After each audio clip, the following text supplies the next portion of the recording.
Dobar dan, ja sam Jovana Ostojić-Vukotić, aktivista udruženja Da ne dišemo duboko. Razlog današnjeg okupljanja je sprovođenje jedne od aktivnosti u okviru tromesečnog projekta koji realizujemo kroz program EU Resurs centar za privredno društvo u Srbiji, a koji je podržan od strane Beogradske otvorene škole sa partnerima, a uz podršku Evropske unije. Svrha naših aktivnosti je pre svega očuvanje životne sredine, ali i ekološko osvešćivanje građana.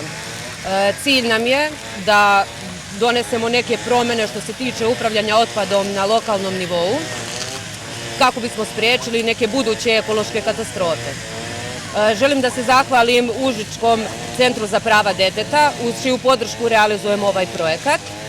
A nešto više o samim današnjim aktivnostima i njihovoj simbolici reći će vam Jovan Topalović, predsjednik udruženja Da ne dišemo duboko. Prošle godine u maju mjesecu, baš ovih dana, u Novo Selo i okolinu grada Užica zadesila je velika ekološka katastrofa požarom na bivšoj nesanitarnoj deponiji Duboko. Meštani sela su organizovali tada 4 protesta,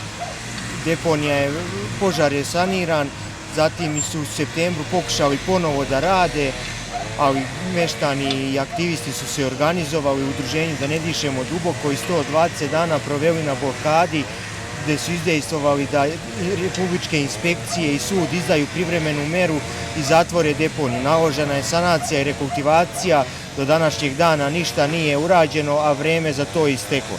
Kratko, Jovane, godinu dana je tačno. Ovo je maj i ovo su akcije koje se godinu dana požar. Šta se uradilo za ovih godinu dana i dokle to? Uradilo je se to da deponija više ne radi, da su dobili privremenu meru zabrane rada, da im je sud naložio da se uradi sanacija i rekultivacija deponije, da se izvrši sanacija i izgradnja postrojenja za preradu otpadnih voda.